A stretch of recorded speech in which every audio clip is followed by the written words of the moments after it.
അത് നമ്മളെ സാഹചര്യങ്ങളാണ് മോളെ നമ്മളെ ബോൾഡാക്കുന്നത്. ശരിക്കും പറഞ്ഞാൽ നമ്മളെ കൊണ്ടുവിടാൻ ഒരു സ്ഥലത്ത് കൊണ്ടുവിടണം, നമുക്ക് ആ സ്ഥലം അറിയില്ല, നമ്മളെ കൊണ്ടുവിടാൻ ഒരാളില്ലെങ്കിൽ നമ്മൾ എന്ത് ചെയ്യും? സ്വാഭാവികമായിട്ടും ആ സ്ഥലം എവിടെയാണെന്ന് തിരഞ്ഞു പിടിച്ച് അവിടെ നിന്ന് ഇത്ര ദൂരം നടക്കണം.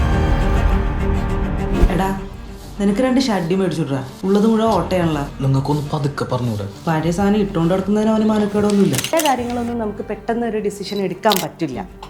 അപ്പോൾ നമുക്ക് നല്ല സൗഹൃദങ്ങൾ നമുക്ക് ചുറ്റും ഉണ്ടാകുന്നത് വളരെ നല്ലതാണ്. നമ്മൾ എന്തെങ്കിലും ഒരു ബുദ്ധിമുട്ടുണ്ടാകുമ്പോൾ അല്ലെങ്കിൽ പ്രയാസം ഉണ്ടാകുമ്പോൾ അങ്ങനെയൊക്കെ ഉള്ള സമയത്ത് നമ്മളൊരു ഒപ്പീനിയൻ എടുക്കാതിരിക്കുന്നതാണ് നല്ലത്. കാരണം അത് പൊട്ട ഡിസിഷൻ ആയിരിക്കും.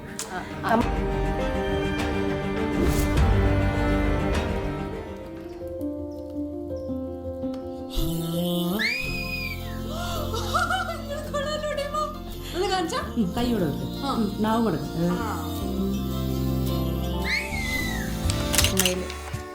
അമ്മ സത്യം പറയുകയാണെങ്കിൽ അച്ഛൻ മരിച്ചിട്ട് 3 വർഷം പുറത്തേ ഇറങ്ങിയിട്ടില്ല. അവരോളം പ്രണയിച്ച വേറെ ദമ്പതികൾ ഉണ്ടാവില്ല എന്ന് തോന്നുന്നു. അച്ഛനും അമ്മയും തമ്മിൽ ഒരു 12 വയസ്സിന് ഡിഫറൻസ് ഉണ്ട്. മേ ബി ആ ഏജ് ഡിഫറൻസ് ആണോ അമ്മേനെ ഭയങ്കര പാമ്പർ ചെയ്ത് കൊണ്ടു നടന്നിരുന്നു. നീ എന്നെ കരയിപ്പിക്കുമോ ഇപ്പം? രാജി പറഞ്ഞീനെ നിങ്ങൾ വന്നിക്കുന്നു. അങ്ങനെ പോണു. ആടെ എന്തല്ല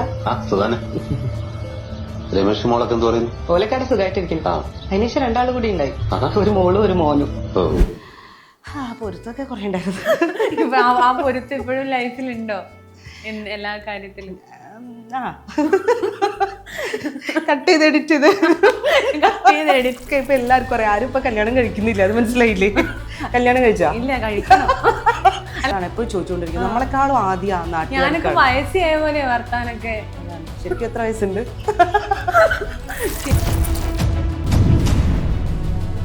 ഹായ്, ഹലോ. പ്രേമലു, വാഴ തുടങ്ങി ഒട്ടേറെ സിനിമകളിൽ അഭിനയിച്ച 30ഓളം സിനിമകളിൽ അഭിനയിച്ച ഒരാളാണ് ഇന്ന് എന്നോടൊപ്പം ഉള്ളത്.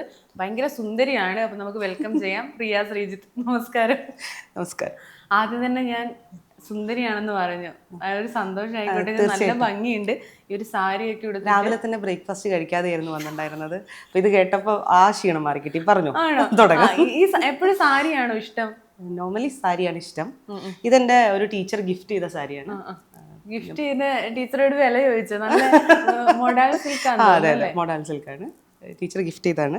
റോഷിനി എന്നാണ് ടീച്ചറിന്റെ പേര്. പ്രോവിഡൻസിലെ ടീച്ചറാണ്, കാലിക്കറ്റ്. അപ്പോൾ ഒരു ഏകദേശം 4000-4500 ഉണ്ടാവും കേട്ടോ. നിങ്ങൾ നല്ല രസമുണ്ട്. അപ്പോൾ ആ ടീച്ചറോട് വില ചോദിച്ചിട്ടുണ്ടാവില്ല എന്ന് എനിക്ക് തോന്നുന്നു. ചോദിക്കാൻ പാടില്ല, ഗിഫ്റ്റ് തന്നവരോട് ചോദിക്കരുതല്ലോ. അപ്പം സാരിയാണ്, നല്ല കുലീനത്വം ഉണ്ട്. മുടിയൊക്കെ ഇങ്ങനെ പരിചരിക്കാൻ കുലീനത്വം മുടിയേ ഇങ്ങനെ പിന്നെ മെയിൻറ്റെയിൻ ചെയ്യുന്നത് എങ്ങനെയാ? പ്രത്യേകിച്ച് മെയിൻ്റെനൻസ് ഒന്നുമില്ല, ദിവസം കുളിക്കും. പക്ഷെ മുടി വളരാൻ വേണ്ടി പണ്ട് കാലത്തൊക്കെ അമ്മയൊക്കെ ഉള്ള സമയത്തൊക്കെ ഒരുപാട് കാച്ചി എണ്ണയൊക്കെ ആയിട്ടുള്ള പരിപാടികളൊക്കെ ഉണ്ടായിരുന്നു. പക്ഷെ ഇപ്പം അങ്ങനത്തെ സാധനങ്ങളൊന്നും പൂവാങ്കുറുന്നല്ല, അങ്ങനെ കുറെ ഇലകൾ ഉണ്ടായിരുന്നേ. അപ്പം അമ്മയുടെ വീട് അതെ അതെ, കഞ്ഞെണ്ണി, അങ്ങനെ കുറെ സാധനങ്ങൾ. സത്യം പറഞ്ഞാൽ ബാക്കിയൊന്നും എനിക്കറിയില്ല. അപ്പോൾ കോഴിക്കോട് മുക്കത്താണ് അമ്മയുടെ വീട്. അപ്പോൾ അവിടുന്ന് അമ്മമ്മ ഉണ്ടാക്കി തരുന്ന സാധനങ്ങളൊക്കെ കൂടി കൂട്ടിയിട്ടുള്ള എണ്ണയായിരുന്നു. മേ ബി ചിലപ്പോൾ അതായിരിക്കാം. ചെറുപ്പത്തിൽ അതാണ് തേച്ചിരുന്നത്. ഇപ്പൊ പിന്നെ എല്ലാ എണ്ണയും തേക്കും. പ്രത്യേകിച്ച് ഒന്നും ഉണ്ടാക്കാത്തത് കൊണ്ട്. എന്നാലും കൂട്ടൊക്കെ ചോദിക്കായിരുന്നു അമ്മൂമ്മയോടൊക്കെ. അതെ, അമ്മയ്ക്ക് അറിയാൻ തോന്നുന്നു. പക്ഷെ ഇപ്പൊ ഈ സാധനങ്ങളൊന്നും ഇപ്പൊ കിട്ടാനില്ല. തൊട്ടാവാടി വരെ നമ്മളെ മുറ്റത്തൊന്നും ഇല്ലല്ലോ. പണ്ടൊക്കെ തൊട്ടാവാടി, ഞങ്ങളൊക്കെ സ്കൂളിൽ പോണ സമയത്ത് നമ്മൾ മഴേന്റെ ഒരു സാധനം, മഴ പെയ്ത് കഴിഞ്ഞാൽ ഒരു സാധനം കിട്ടില്ല. നമ്മൾ കണ്ണിലൊക്കെ ഉള്ളിലാക്കിയൊക്കെ വരച്ചൊക്കെ കളിക്കുന്ന സാധനം അതൊന്നും ഇല്ല. സ്ലേറ്റ് വായിക്കാനുള്ള അതെ അതെ മഷിത്തണ്ട്. പക്ഷെ ഇപ്പൊ അധികമൊന്നും കാണാനില്ല. പക്ഷെ നമ്മളെ നാട്ടിൻപുറത്തൊക്കെ ഉണ്ട്. കണ്ണൂർ, കോഴിക്കോടൊക്കെ ഉള്ളിലേക്കൊക്കെ വയലിന്റെ ഭാഗത്തായിട്ടൊക്കെ ഉണ്ട് എന്നല്ലാതെ ബാക്കിയെല്ലാം ഇപ്പൊ ഒരു ബിൽഡിംഗ് ഒക്കെ ഉള്ള ഒരു സ്പേസ് ആയില്ലേ. മറ്റേ നമ്മൾ പണ്ടുള്ള പറമ്പുകളൊക്കെ ഭയങ്കര കുറവാണ്. അപ്പം നാട്ടിൻപുറത്ത് കാര്യമായിരുന്നോ? അവിടുന്നാണ് ഇപ്പൊ കൊച്ചിയിലേക്ക് പറിച്ചു നട്ടത്. അതെ, പറിച്ചു നട്ടിട്ട് കുറേ ആയി. കല്യാണം കഴിഞ്ഞിട്ട് കല്യാണം കഴിഞ്ഞത് 2008-ലാണ്. കോഴിക്കോട്ടുകാരിയാണ്. അപ്പൊ അവിടുന്ന് ഈ എറണാകുളത്തേക്ക് എത്തിയപ്പോഴുള്ള ഒരു ദൂരം ഉണ്ടല്ലോ, അതല്ല ആ ഒരു മനസ്സിന്റെ ഒരു ദൂരവും കൂടി ഉണ്ടല്ലോ. ഒന്നാമത് ഭയങ്കര ഒരു ബുദ്ധിയുള്ള സമയത്തൊന്നുമല്ല കൊച്ചിയിലേക്ക് വന്നത്. എൻ്റെ 22-ാം വയസ്സിലാണ് ഞാൻ കൊച്ചിയിലെത്തുന്നത്. ഇവിടെ ബാക്കി എല്ലാം കൊണ്ടും ഭയങ്കര, അതായത് നമുക്ക് പുറത്തേക്ക് ഇറങ്ങിയ അപ്പം തന്നെ കട, ഞങ്ങളുടെ വീടിൻ്റെ അടുത്തായിട്ട് തന്നെ പോസ്റ്റ് ഓഫീസ്, അങ്ങനെ പറഞ്ഞ എല്ലാ സൗകര്യങ്ങളും അടുത്തടുത്തടുത്തടുത്തടുത്ത് എല്ലാം ഉണ്ട്. പക്ഷെ എവിടേക്കോ മനുഷ്യർ തമ്മിലുള്ള ഭയങ്കരമായിട്ടുള്ള സ്നേഹത്തിനോ സഹവർത്തിത്വത്തിനോ കൂട്ടിപ്പിടിക്കലിനോ നമുക്കൊരു ബുദ്ധിമുട്ടുണ്ടാകുമ്പോൾ ചേർത്ത് പിടിക്കുന്നതിനോ അല്ലെങ്കിൽ ഒരു പരസഹായത്തിനൊക്കെ ഭയങ്കരമായിട്ടുള്ള ഒരു കുറവുള്ളതുപോലെ അന്നും തോന്നിയിട്ടുണ്ട്, ഇന്നും തോന്നാറുണ്ട്. ഇന്ന് കുറച്ച് കൂടുതൽ തോന്നുന്നുണ്ടോ? ഇന്ന് കുറച്ചും കൂടിയൊക്കെ ഇതായില്ല, അന്നും ഇതേപോലെയൊക്കെ തന്നെയാണെന്നാണ് എനിക്ക് തോന്നിയിട്ടുള്ളത്. ഞാൻ വരുന്ന സമയത്തെ ഒന്നാമത് നമ്മൾ അത്രയും സ്നേഹമുള്ള ഒരു ഭയങ്കര ഒരു സ്നേഹത്തിൻ്റെ സ്ഥലത്ത് നിന്ന് വന്നതുകൊണ്ടായിരിക്കും പെട്ടെന്ന് ഇവിടെ വന്നപ്പോൾ അത് വല്ലാതെ ഫീൽ ചെയ്തിരുന്നു. ഒരു 10 വർഷത്തോളം ഞാൻ കൊച്ചിയിലുണ്ടായിരുന്നു. 10 വർഷം കഴിഞ്ഞിട്ടാണ് കോഴിക്കോട്. ഇപ്പം ഞാൻ കോഴിക്കോടാണ് നിലവിൽ താമസിക്കുന്നത്. വർക്കിന് മാത്രം വരും. പിന്നെ അതുപോലെ വെക്കേഷൻസ്, ഹസ്ബൻഡിൻ്റെ വീട് പേട്ടയിലാണ്. അപ്പം വെക്കേഷൻസ്, ഓരോ വെക്കേഷൻസ് വന്നു പോകും.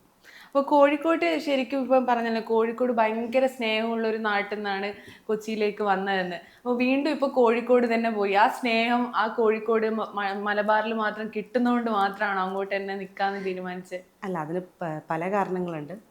ഞാൻ ഇവിടെ കൊച്ചിയിലെത്തി കുറച്ചു കാലം വീട്ടിൽ തന്നെയായിരുന്നു. പിന്നെ ഞാൻ ഹസ്ബൻഡ് ഡാൻസ് ക്ലാസ് ആയിരുന്നു. അപ്പോൾ അതിൻ്റെ കൂടെ കൊറിയോഗ്രാഫർ ആണല്ലേ? അതെ. അപ്പോൾ അതിൻ്റെ കൂടെ ഡാൻസ് പഠിപ്പിക്കലും ഒക്കെ ആയിട്ട്, ഞാൻ ട്രെയിൻഡ് ക്ലാസിക്കൽ ഡാൻസറാണ്. അപ്പോൾ അതുകൊണ്ട് അങ്ങനെ ക്ലാസ്സൊക്കെ ആയിട്ട് അങ്ങനെ പോയി. പിന്നെ കുറച്ച് കഴിയുമ്പോൾ സെൻറ്റ് തെരേസസിലൊരു 2-3 വർഷത്തോളം ഡാൻസ് ടീച്ചറായിട്ട് സ്കൂളിൽ വർക്ക് ചെയ്തു. അതിൻ്റെ ഇടയിൽ കൂടെയാണ് നാടകം രണ്ടാമതും ചെയ്യുന്നത്. കോളേജിൽ പഠിക്കുമ്പോൾ ചെയ്തിട്ടുണ്ടായിരുന്നു. പക്ഷേ സത്യം പറയുകയാണെങ്കിൽ ഞങ്ങളുടെ കാലത്തൊക്കെ നാടകം ചെയ്യാന്ന് പറയുന്നത് ഭയങ്കരമായിട്ടുള്ള മോശം കാര്യം ചെയ്യുന്ന പോലെയാണ്. അപ്പോൾ കോളേജിൽ നിന്ന് നമ്മൾ കോളേജ് പെർഫോമൻസിനും അതുപോലെ ഇൻ്റർ സോൺ, ബി സോൺ ഫെസ്റ്റിവൽസിനാണല്ലോ ഇത് ചെയ്യുന്നത്. അത് കഴിഞ്ഞിട്ട് 2 പ്രാവശ്യം പോയി കഴിഞ്ഞപ്പോൾ പിന്നെ സ്വാഭാവികമായിട്ട് ദേശഭൂഷണി അങ്ങനെയുള്ള സ്ഥലത്ത് നിന്ന് വിളി വന്നപ്പോൾ നാടകം ഒന്നും ചെയ്തുകൂടാട്ടാ എന്ന് പറഞ്ഞു. നാടകം ഭയങ്കര മോശമായിട്ട് കാണുന്ന ഒരു കാലഘട്ടം. അത് നാടകത്തിന് പോകുന്ന ഒരു നാടകക്കാരി എന്ന് പറഞ്ഞ ആ ഒരു അങ്ങനെ പറഞ്ഞൊരു ലേബൽ. പക്ഷേ ശരിക്കും പറഞ്ഞാൽ കലകളിലെ രാജാവാണ് നാടകം എന്നുള്ളത് ഇപ്പോഴും ആളുകൾക്ക് മനസ്സിലായിട്ടില്ല. ഞാൻ ഡാൻസ് മാത്രം ചെയ്തിരുന്ന ഒരാളാണ്. വളരെ യാദൃശികമായിട്ടാണ് നാടകത്തിലേക്ക് വന്നത്. കോളേജിൽ പഠിക്കുന്ന സമയത്ത് ഒരു ദിവസം മാത്സ് ക്ലാസ് ടെസ്റ്റ് ഉണ്ടായിരുന്നു. സത്യം പറയുന്നത് പഠിച്ചിട്ടുണ്ടായിരുന്നില്ല. വലിയ കുഴപ്പമില്ലാതെ പഠിക്കുന്ന ആളായിരുന്നു.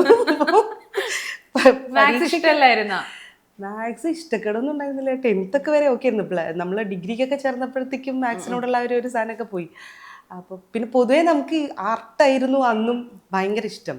ഡിഗ്രിക്കപ്പോൾ ഏതായിരുന്നു? ഞാൻ കമ്പ്യൂട്ടർ സയൻസ് ആയിരുന്നു.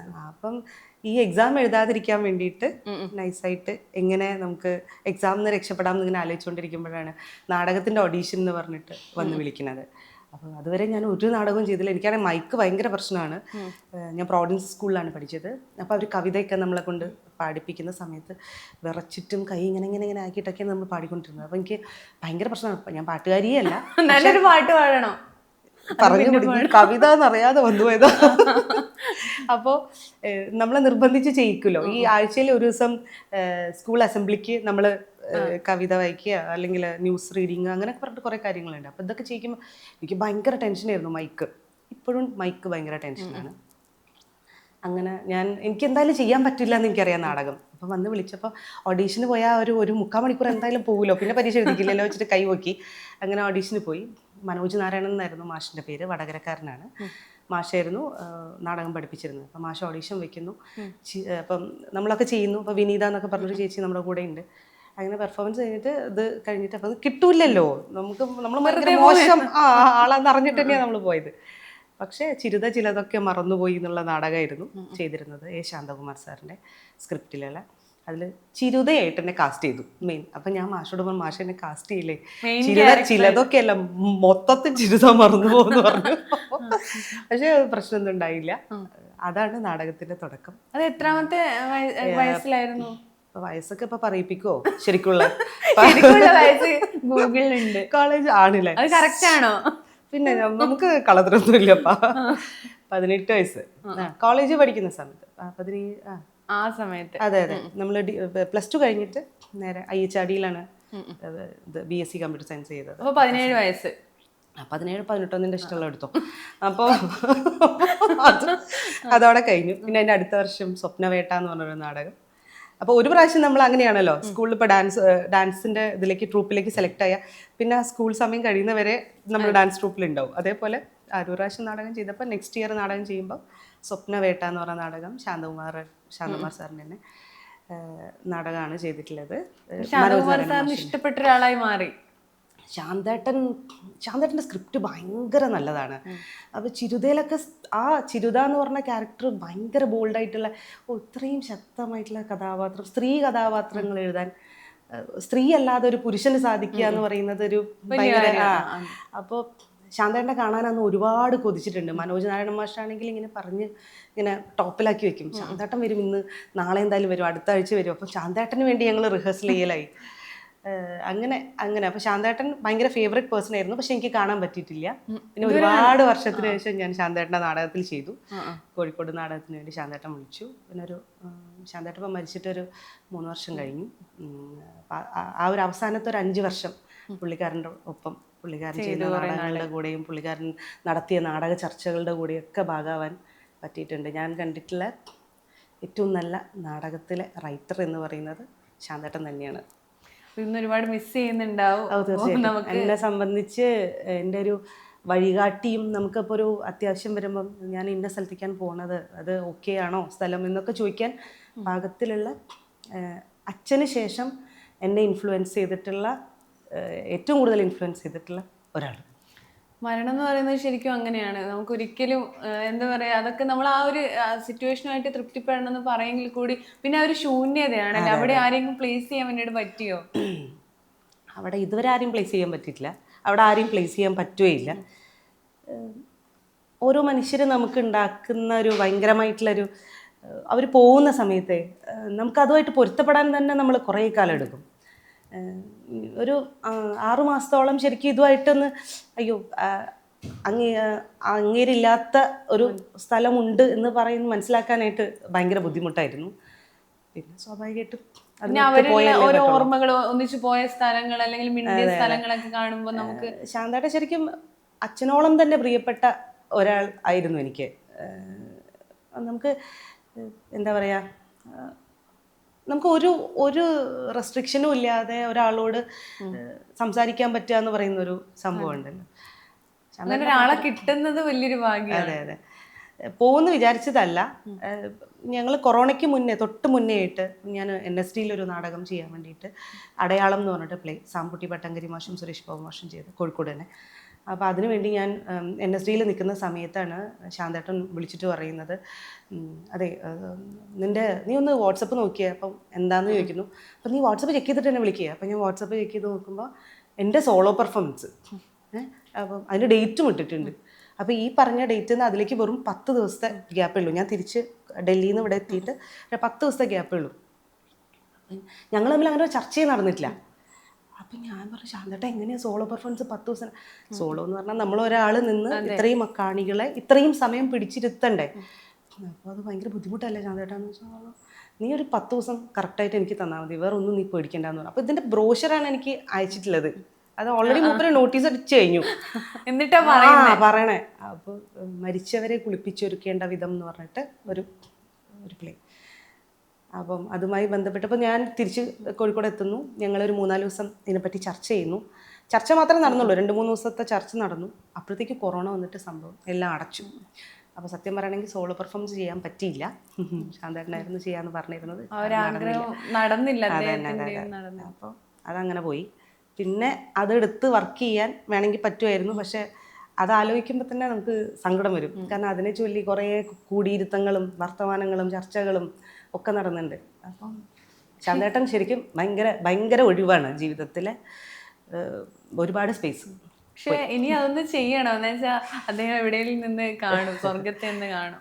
അത് വർക്ക് ചെയ്യുന്നത് ബുദ്ധിമുട്ടാണ്. സോളോ പെർഫോമൻസ് ആലോചിക്കുന്നുണ്ട്, വേറെ രീതിയിൽ, വേറെ സ്ക്രിപ്റ്റ് എന്നുള്ള രീതിയിൽ. നമുക്ക് ചില ഇടങ്ങളിൽ നിന്ന് ഊരിപ്പോരുക നമുക്ക് ഭയങ്കര ബുദ്ധിമുട്ടല്ലേ. നമ്മൾ വിചാരിക്കും, ഇപ്പോഴും അദ്ദേഹത്തെ ആലോചിച്ചിട്ട് നമുക്ക് കരയാൻ പറ്റുന്നുണ്ടെങ്കിൽ അതിനർത്ഥം നമ്മളിൽ അയാൾ ഉണ്ടാക്കിയ ഇമ്പാക്റ്റ് അത്ര വലുതാണെന്നുള്ളതാണ്. നമുക്ക് തന്നുള്ള സ്നേഹവും കരുതലും അത്ര വലുതായതുകൊണ്ടാണ് നമുക്ക് വിഷമിക്കാൻ പറ്റണത്, അല്ലേ? അതെ, വിഷമിക്കണ്ട. എന്തായാലും എപ്പോഴും ചിരിച്ചിട്ട് നമ്മള് കാണുന്നത് പ്രിയേച്ചി. അപ്പൊ ഇങ്ങനെ വിഷമിച്ചിട്ട് ആദ്യമായിട്ടാ കാണുന്നത്. അച്ഛനാണ് ഒരുപാട് സ്വാധീനിച്ച ആളല്ലേ ലൈഫില് ശാന്തേട്ടൻ അല്ലാതെ?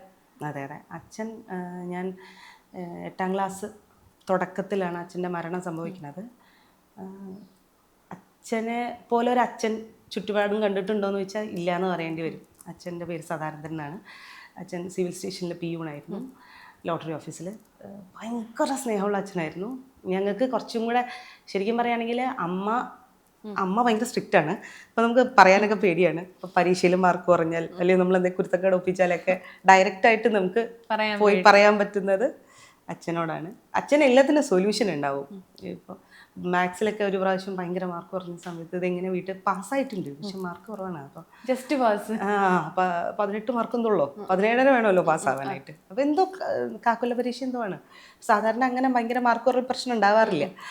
അപ്പോൾ ഇത് അമ്മേനോട് പറഞ്ഞാൽ എന്തായാലും തടിയിട്ട് കിട്ടുമോയെന്ന് അറിയില്ല, പക്ഷെ ചീത്ത എന്തായാലും കേൾക്കും. അങ്ങനെ തല്ലുന്ന ആളല്ല അമ്മ, പക്ഷെ അമ്മേൻ്റെ ചീത്ത ഭയങ്കര സ്ട്രോങ് ആണ്. പിന്നെ ഭയങ്കര പേടിയാണ്, ഇപ്പോഴും എനിക്ക് അമ്മേനെ പേടിയാണ്. അപ്പോൾ അപ്പോൾ രാത്രി അച്ഛൻ വരുന്നവരെ വെയിറ്റ് ചെയ്തു, ഈ പേപ്പർ കാണിക്കാതെ. രാത്രി അച്ഛൻ വന്നപ്പോൾ ഇപ്പോൾ പേപ്പർ കാണിച്ചിട്ട് ഇങ്ങനെ കരഞ്ഞുകൊണ്ടാണ് പറയുന്നത്, അച്ഛൻ ഇങ്ങനെ ഒരു ഉണ്ടായിപ്പോയി എന്ന് പറഞ്ഞു. അച്ഛൻ പറഞ്ഞു, ഇത് ഈ പരീക്ഷയിലേ കഴിഞ്ഞിട്ടുള്ളൂ, അച്ഛൻ്റെ കുട്ടി എന്തിനാ കരയണത്, ഇത് പ്രശ്നമല്ല, സാരില്ല പോട്ടെ എന്ന് പറഞ്ഞു. ഞാൻ പറഞ്ഞോളാം അമ്മയോട് എന്ന് പറഞ്ഞു. ആ പ്രശ്നം അവിടെ പരിഹരിക്കപ്പെട്ടു. അങ്ങനെ നമുക്ക് എല്ലാം പറയാൻ ഒരിടമായിരുന്നു അച്ഛൻ.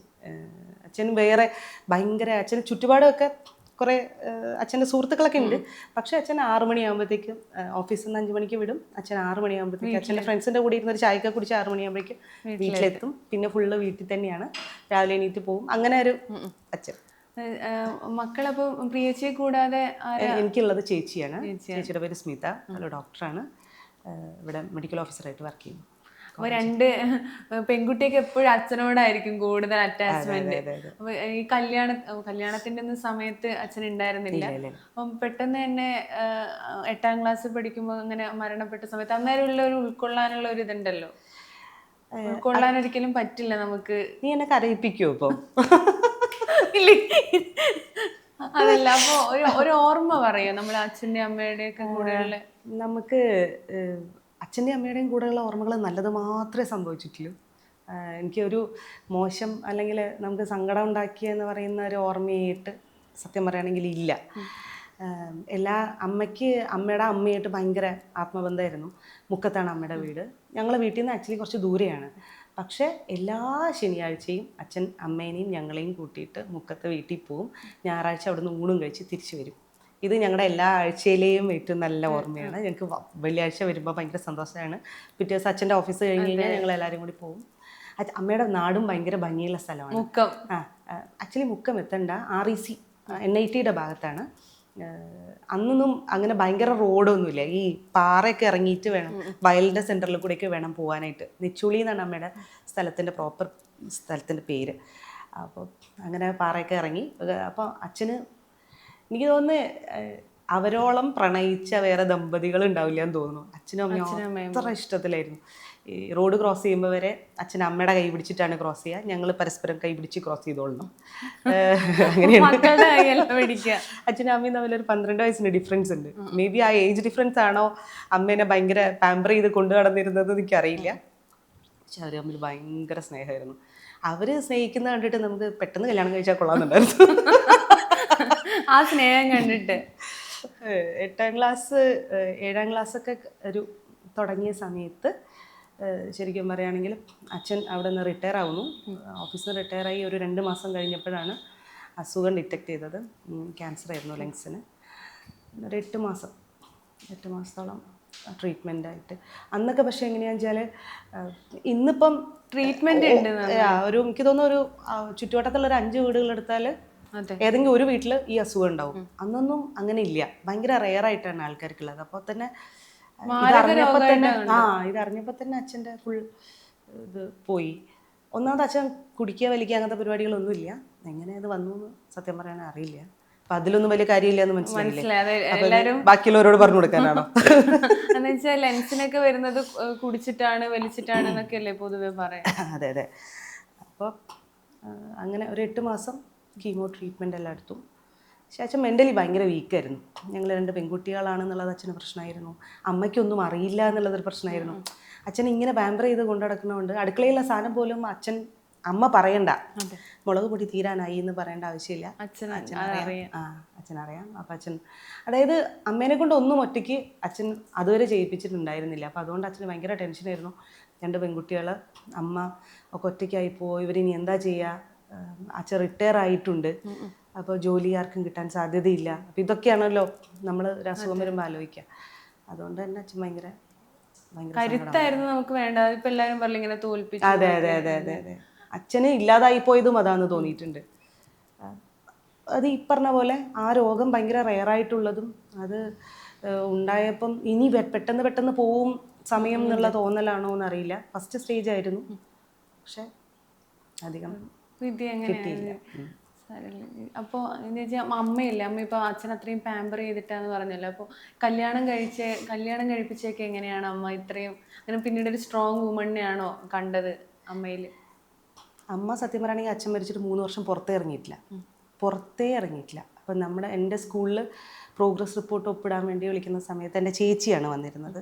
അല്ലെങ്കിൽ എനിക്ക് എന്തെങ്കിലും ഇപ്പോൾ സ്കൂളിൽ നിന്നൊക്കെ നമുക്ക് ചില അസുഖം വരുമ്പം വീട്ടിൽ നിന്ന് ആൾ വന്നിട്ട് വേണമല്ലോ നമ്മളെ പിക്ക് ചെയ്ത് പോലെ, അതൊക്കെ എൻ്റെ ചേച്ചിയായിരുന്നു ഒരു 4-5 വർഷത്തോളം അച്ഛൻ എന്ന് വേണമെങ്കിൽ പറയാം. പിന്നെ അച്ഛൻ പോയതോടുകൂടി ഞങ്ങൾ രണ്ടാളും ഭയങ്കര ബോൾഡായി. അമ്മയ്ക്ക് മാറ്റമൊന്നും സംഭവിച്ചില്ല. ഞങ്ങൾ തന്നെ പോയി മീൻ മാർക്കറ്റിൽ പോയി സാധനം വാങ്ങിക്കലും, പച്ചക്കറി മാർക്കറ്റിൽ പോയി സാധനം വാങ്ങിക്കലും, കറണ്ട് ബില്ലടയ്ക്കൽ, വെള്ളത്തിൻ്റെ ബില്ലടയ്ക്കൽ. പണ്ടൊന്നും ഇങ്ങനെ മൊബൈൽ പരിപാടികളില്ല, അപ്പം നമ്മൾ തന്നെ പോകണം. അപ്പം എല്ലാം നമ്മൾ തന്നെ ചെയ്യുന്നതുകൊണ്ട് നമ്മൾ 2 പേരും ഓൾമോസ്റ്റ് ഒരേപോലെ സ്ട്രോങ് ആയി. അതെ അതെ അതെ. അമ്മ അമ്മയുടെ ആ അച്ഛനില്ലായ്മയിൽ നിന്ന് പുറത്തേക്ക് വരാൻ അമ്മ കുറേ കാലം എടുത്തു. എന്നിട്ട് കല്യാണമൊക്കെ കഴിക്കുന്ന സമയത്ത് ഒരുപാട് സ്ട്രഗിൾ ചെയ്തിട്ടുണ്ടാവും. ഒരു സിംഗിൾ പാരന്റ് ആണ്. ഭയങ്കര പ്രശ്നം ഉണ്ടായില്ല. അമ്മയുടെ ആങ്ങളമാരുണ്ട്, അച്ഛന് ബ്രദറുണ്ട്. എങ്കിലും ഈ പറഞ്ഞ പോലെ ഒരു കുടുംബത്തിൻ്റെ ഉള്ളിൽ നമ്മൾ ഒറ്റയ്ക്കാവുമ്പോൾ ഒരു പ്രശ്നമുണ്ടല്ലോ. അമ്മ ഒരുപാട് ബുദ്ധിമുട്ടിയിട്ടുണ്ട്. ഞങ്ങൾ ആ സമയത്ത് ഫിനാൻഷ്യലിയും കുറച്ച് നല്ലോണം ബുദ്ധിമുട്ടിയിട്ടുണ്ട്. കാരണം വെച്ചാൽ അച്ഛൻ്റെ പെൻഷനൊക്കെ ഫാമിലി പെൻഷനായിട്ട് മാറി വരാനൊക്കെ കുറേ സമയം എടുത്തു. അപ്പം ഞങ്ങൾ കുറച്ച് പലഹാരങ്ങളൊക്കെ, അമ്മ നന്നായി കുക്ക് ചെയ്യും, അപ്പോൾ കുറച്ച് ഉണ്ണിയപ്പം, അച്ചപ്പം ഇങ്ങനത്തെ സാധനങ്ങളൊക്കെ ഇതാക്കിയിട്ട് നമ്മൾ ബേക്കറിയിൽ കൊണ്ട് കൊടുക്കുക, അങ്ങനത്തെ പരിപാടികളൊക്കെ ഉണ്ടായിരുന്നു. ഞാൻ ട്യൂഷൻ എടുത്തിരുന്നു, ചേച്ചി ട്യൂഷൻ എടുത്തിരുന്നു. അപ്പോൾ അതുകൊണ്ട് അങ്ങനെയൊക്കെ കൂടിയിട്ട്, പക്ഷെ എന്തൊക്കെ പ്രയാസങ്ങളുണ്ടെങ്കിലും ഞങ്ങൾ 3 പേരും ഒരേ മനസ്സായിട്ട് ഒരേപോലെ നിന്നിരുന്നു. MTയുടെ ഒക്കെ കഥാപാത്രങ്ങൾ പോലെ 3 പെണ്ണുങ്ങൾ നല്ല സ്ട്രോങ് ആയിട്ട്. അതെ, അത്ര സ്ട്രോങ് അല്ല, അങ്ങനെ സ്ട്രോങ് ആണ്, പക്ഷെ നല്ല എപ്പോഴും എന്താ പറയുക ബോൾഡ് ആയിട്ട്. അതെ അതെ അതെ.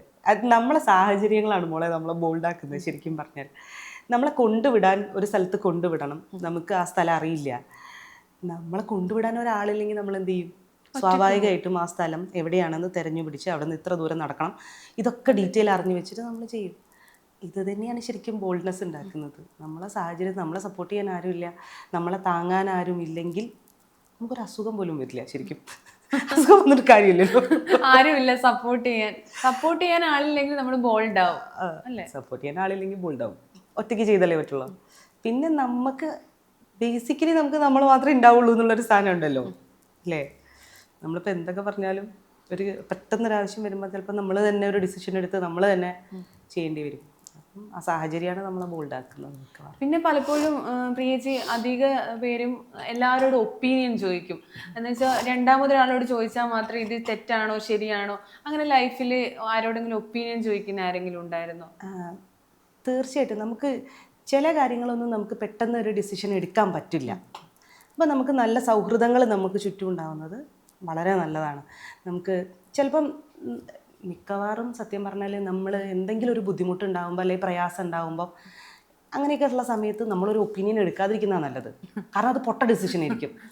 നമ്മൾ ഓൾറെഡി ഭയങ്കര ഇമോഷണൽ സ്ഥാനത്തിൽ നിൽക്കല്ലേ, അപ്പം നമ്മൾ തീരുമാനിക്കുന്നത് മിക്കവാറും മണ്ടത്തരമായിരിക്കും. അപ്പം നമ്മളത് നമുക്ക് വിശ്വാസമുള്ള, നമുക്ക് എന്താ പറയുക, ആരോഗ്യകരമായ സൗഹൃദമുള്ള ഒരാളോട് ഷെയർ ചെയ്താൽ തീർച്ചയായിട്ടും അതിന് നല്ലൊരു അഭിപ്രായം കിട്ടും ഇല്ലേ? കിട്ടും. ഞാനത് ഇങ്ങനെ ഓരോ വാക്കുകളും ഇങ്ങനെ എന്താ പറയുക ഉൾക്കൊള്ളുമായിരുന്നു. ഉൾക്കൊള്ളാനുള്ളതൊക്കെ ഞാൻ പറഞ്ഞായിരുന്നോ? ശരി പോട്ടെ. അപ്പൊ 22ാമത്തെ വയസ്സിൽ കല്യാണം കഴിഞ്ഞു. കല്യാണം കഴിഞ്ഞ സമയത്ത് നമ്മൾ കോഴിക്കോടാണ്. അന്നേരം നമ്മൾ മലബാർ ഒന്നും സ്ത്രീധനൊന്നുമില്ല, ഇപ്പോഴും ഇല്ല, അന്നുമില്ല. അപ്പൊ അതൊക്കെ നല്ലതായിരുന്നു പെട്ടെന്ന് കല്യാണം കഴിച്ചു പോവാൻ. പ്രണയ വിവാഹമൊക്കെ ആയിരുന്നോ അതോ അറേഞ്ച്ഡ് ആയിരുന്നോ? ഡാൻസ് ടീച്ചറൊക്കെ ഞാൻ ശ്രീധരനെ കാണുന്നത് ഒരു റിയാലിറ്റി ഷോ ഉണ്ടായിരുന്നു, അതിൽ ഞാൻ കണ്ടസ്റ്റന്റ് ആയിരുന്നു. ശ്രീധരൻ എൻ്റെ ഗ്രൂമിങ് സെഷനിലായിരുന്നു, അവിടെ വെച്ചിട്ടാണ് കാണുന്നത്. അങ്ങനെ പ്രണയം എന്ന് പറയാൻ മാത്രം ഒന്നും സംഭവിച്ചില്ല. ഞാൻ പെട്ടെന്ന് അതിന് ക്വിറ്റ് ചെയ്തു. ആ റിയാലിറ്റി ഷോന്ന് എലിമിനേഷൻ ആവുന്നതിന് മുമ്പേ തന്നെ 2 റൗണ്ട് മുമ്പേ തന്നെ ഞാൻ ക്വിറ്റ് ചെയ്തു. അവർ ഫണ്ട് ഇറക്കാമെന്ന് പറഞ്ഞിരുന്നു, പക്ഷേ നമുക്ക് TA ഇല്ല, ഒന്നും ഉണ്ടായിരുന്നില്ല. ആലപ്പുഴ വെച്ചിട്ടായിരുന്നു ഷൂട്ട്. അപ്പോൾ എന്നെ സംബന്ധിച്ച് എൻ്റെ വീട്ടിലെ സിറ്റുവേഷൻ വെച്ച് എനിക്കത് മുമ്പോട്ട് കൊണ്ടുപോകാൻ പറ്റുമായിരുന്നില്ല. ഡാൻസും കൂടി ആയതുകൊണ്ട് നമുക്ക് കോസ്റ്റ്യൂം വേണം, സോങ് എഡിറ്റ് ചെയ്യണം, അങ്ങനെ കുറേ പണികളുണ്ടല്ലോ, ഓർണമെന്റ്സ് വേണം. അപ്പോൾ ചിലവ് കൂടുതലാണ്. അപ്പോൾ ഒരു 3 റൗണ്ടൊക്കെ നമ്മൾ പോയി. 5 റൗണ്ട് കഴിഞ്ഞിട്ടാണ് എലിമിനേഷൻ പറഞ്ഞിരുന്നത്. 3rd റൗണ്ട് കഴിഞ്ഞപ്പോൾ അത് ക്വിറ്റ് ചെയ്തു. റിയാലിറ്റി ഷോ അത് പറയണോ അല്ലേ? അല്ല, എന്നാലും 2 crore ആപ്പിൾ മെഗാ സ്റ്റാർസ് എന്ന് പറഞ്ഞ ജീവൻ TV-യിലുള്ള ഒരു റിയാലിറ്റി ഷോ ആയിരുന്നു. സിതാരയൊക്കെ അതിലുണ്ടായിരുന്നു സിംഗറായിട്ട്. അവരതിൽ വിന്നറായിരുന്നു. അപ്പോൾ അത് രണ്ടും ഉണ്ടായിരുന്നു, സിംഗിങ് സെഷനും ഉണ്ടായിരുന്നു, ഡാൻസിങ് സെഷനും ഉണ്ടായിരുന്നു. അപ്പോൾ അങ്ങനെ അതിന് ക്വിറ്റ് ചെയ്യുന്നു. അതിനുശേഷം ആണ് പ്രപ്പോസൽ പോലെ തന്നെയാണ് വന്നത്. അപ്പോൾ ഞങ്ങളെ വീട്ടിൽ ജാതകമൊക്കെ ഒരു പ്രശ്നമാണ്, അമ്മ. അപ്പോൾ ജാതകമൊക്കെ നോക്കി അങ്ങോട്ട് ഇങ്ങോട്ട് പോയി കണ്ടു. എത്ര പൊരുത്തം ഉണ്ടായിരുന്നു? പൊരുത്തമൊക്കെ കുറേ ഉണ്ടായിരുന്നു. ഇപ്പൊ ആ പൊരുത്തം ഇപ്പോഴും ലൈഫിലുണ്ടോ എല്ലാ കാര്യത്തിലും? കട്ട് ചെയ്ത് എഡിറ്റ് അല്ല, നമ്മള് അതല്ലേ ചേച്ചി ജാതകം നോക്കുമല്ലോ, പൊരുത്തം ഇപ്പം 10ൽ 10 ഉണ്ടാവും. അപ്പൊ ജീവിതത്തിൽ അങ്ങനെ ഉണ്ടാവോ? ശരിക്കും പറഞ്ഞാൽ ജാതകം എന്ന് പറയുന്നതിൽ വലിയ പ്രസക്തിയൊന്നും ഇല്ല. പിന്നെ ഈ പണ്ടുള്ള ആൾക്കാർക്ക് നമുക്കതൊരു ശീലമായി പോയതാണല്ലോ. അപ്പൊ അതുകൊണ്ട് അവര് അങ്ങനെ നോക്കി 9 പൊരുത്തമുണ്ടായിരുന്നു. അത്രത്തിൽ പൊരുത്തമൊന്നും ഞങ്ങൾ തമ്മിലില്ല. കേൾക്കുന്നുണ്ടാവും ശ്രീധേട്ടൻ. പൊരുത്തക്കേടുമില്ല, കുഴപ്പമില്ല, അങ്ങനെ പോകുന്നുണ്ട്. 2 മക്കളുണ്ട്. മൂത്തയാൾ 9ാം ക്ലാസ്സിലാണ്, ദക്ഷ എന്നാണ് പേര്. കുഞ്ഞത് 5ാം ക്ലാസ്സിലാണ്, രുദ്ര എന്നാണ് പേര്. 2 പേരും കോഴിക്കോട് സെന്റ് വിൻസെന്റ് എന്ന് പറഞ്ഞ സ്കൂളിൽ പഠിക്കുന്നു. അപ്പൊ ഈ പൊരുത്തത്തിന്റെ പറഞ്ഞല്ലോ, അഡ്ജസ്റ്റ്മെന്റ് അക്സെപ്റ്റൻസ് രണ്ടും എല്ലാരും പറയാം. അഡ്ജസ്റ്റ്മെന്റിൽ അക്സെപ്റ്റൻസ് ആണ് ലൈഫ്. ശരിക്കും അങ്ങനെയല്ലേ ദാമ്പത്യ ജീവിതം? സ്വാഭാവികമായിട്ട് കുറച്ച് കാര്യങ്ങളൊക്കെ നമ്മൾ എന്തായാലും അഡ്ജസ്റ്റ് ചെയ്യേണ്ടി വരും. 2 സാഹചര്യങ്ങളിൽ വളർന്നിട്ടുള്ള 2 മനുഷ്യർ ഒരുമിച്ചാവുന്ന സമയത്ത്, ഇപ്പം ഒരേ സാഹചര്യത്തിൽ വളർന്ന ഒരേ പാരൻസിൻ്റെ മക്കൾ തന്നെ പല കാര്യങ്ങളിൽ വ്യത്യസ്ത അഭിപ്രായമായിരിക്കും. ഇപ്പം എനിക്കും ചേച്ചിക്കും, ഞാനും എൻ്റെ ചേച്ചിയും അമ്മയും അച്ഛനും വളർത്തിയ ആൾക്കാരാണല്ലോ. ശരിക്കും ഞങ്ങൾക്ക് അങ്ങനെയാണെങ്കിൽ ഒരേ സ്വഭാവം ഉണ്ടാവണ്ടേ? ഞങ്ങൾ 2 പേരും ഭയങ്കര വ്യത്യസ്ത വ്യക്തികളാണ്. അപ്പോൾ അതേപോലെ ഒരേ സാഹചര്യത്തിൽ വളർന്ന 2 ആളുകൾ തന്നെ ഇത്രയും വ്യത്യസ്തരാകുമ്പോൾ സ്വാഭാവികമായിട്ടും 2 സാഹചര്യങ്ങളിൽ വരുന്ന ആൾക്കാർക്ക് എന്തായാലും വ്യത്യാസം ഉണ്ടാവും. അപ്പോൾ നമ്മൾ എന്തായാലും അഡ്ജസ്റ്റ് ചെയ്യേണ്ടി വരും. മനസ്സിലാക്കാൻ ശ്രമിക്കുക എന്നുള്ളതാണ് ഏറ്റവും വലിയ കാര്യം. അയാൾ എന്താണ്, അയാൾ എങ്ങനെയാണ് എന്നറിയാൻ ശ്രമിച്ചാൽ കുറേയൊക്കെ നല്ല സൂപ്പറായിട്ട് അങ്ങ് പോവാം. ഇപ്പൊ ഇതൊക്കെ ഒരു ടിപ്പാണ് കല്യാണം കഴിക്കുന്നവർക്ക്. ടിപ്പ് ഇതൊക്കെ ഇപ്പൊ എല്ലാവർക്കും അറിയാം. ആരും ഇപ്പൊ കല്യാണം കഴിക്കുന്നില്ല, അത് മനസ്സിലായില്ലേ? കല്യാണം കഴിച്ചാ? ഇല്ല, കഴിക്കണം. അല്ല, കഴിക്കണം. എനിക്ക് ഇതൊക്കെ ഞാനിത് ചോദിക്കുന്ന വെച്ചാൽ ഒന്ന് നമുക്ക് അറിഞ്ഞിരിക്കാമല്ലോ. പ്രിയേച്ചിന്റെ ഒക്കെ പ്രത്യേകിച്ച് കാര്യമൊന്നുമില്ല. നമുക്കൊരു കൂട്ട് വേണം എന്ന് തോന്നുമ്പോൾ അത്രയും ആപ്റ്റായിട്ടുള്ള ഒരാളെ കിട്ടിയാൽ. പക്ഷെ നമ്മുടെ നാട്ടിലൊന്നും നിക്കാൻ പറ്റില്ല ചേച്ചി കല്യാണം കഴിക്കാതെ. അതാണ് എപ്പോഴും ചോദിച്ചുകൊണ്ടിരിക്കുന്നത്. നമ്മളെക്കാളും ആദ്യം നാട്ടിൽ. ഞാനൊക്കെ വയസ്സായ പോലെ വർത്താനൊക്കെ. അതാണ്. ശരിക്കും എത്ര വയസ്സുണ്ട്? അത് പറയില്ലല്ലേ? ശരിക്കും എനിക്ക് 28 വയസ്സ് കഴിഞ്ഞു. ഇനി 29. സമയമുണ്ട്. നീ മെല്ലെ കല്യാണം കഴിച്ചാൽ മതി.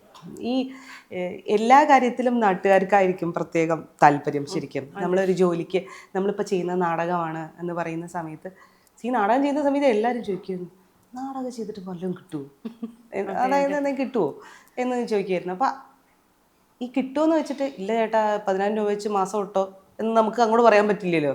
നമുക്കൊന്നും തരുന്നുമില്ല. അപ്പം നമ്മൾ ശരിക്കും സ്വാഭാവികമായിട്ട് ഈ അപ്പുറത്തിരിക്കുന്ന ആൾക്ക് ബുദ്ധിമുട്ടില്ലാത്ത കാര്യങ്ങൾ സംസാരിക്കുക എന്നുള്ളതാണ്. ഇപ്പം എനിക്ക് നിങ്ങളുടെ വീട്ടിലൊരു പ്രശ്നം അറിയാം, അപ്പം ഞാൻ വീണ്ടും ആ പ്രശ്നമല്ലല്ലോ ചോദിക്കേണ്ടത്, എനിക്കിത് അറിയാം. അപ്പം പിന്നെ ഞാനത് മിണ്ടാതിരിക്കണം അല്ലേ?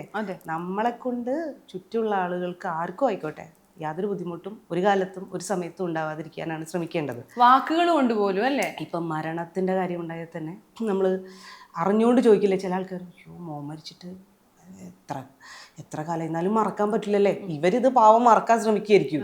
ഇത് കുത്തി ചോദിച്ചിട്ട് ഒന്നുകൂടി കണ്ണൊക്കെ നിറഞ്ഞു കാണുമ്പോൾ ഒരു സന്തോഷം. എനിക്ക് ആ സന്തോഷമില്ല കേട്ടോ. എന്നെ ഉദ്ദേശിച്ചാണോ ചോദിച്ചതാണോ? അല്ലല്ല, എന്നെ മാത്രം ഉദ്ദേശിച്ചാണ്. അല്ല അല്ല ഞാൻ പൊതുവെ അറിയുന്ന ആളുകളെ പറ്റി പറഞ്ഞത്. ഇപ്പൊ ബിൻഷിക്കിനെ അറിയില്ലല്ലോ. ഇല്ല പ്രിയേച്ചി എന്ന് വെച്ചാൽ എന്താണെന്നുള്ളത് ആൾക്കാർക്കൊന്നും അറിയാൻ വേണ്ടി ഞാൻ ചോദിച്ചത്. നാട്ടുകാർക്ക് വേണ്ടിയിട്ട്.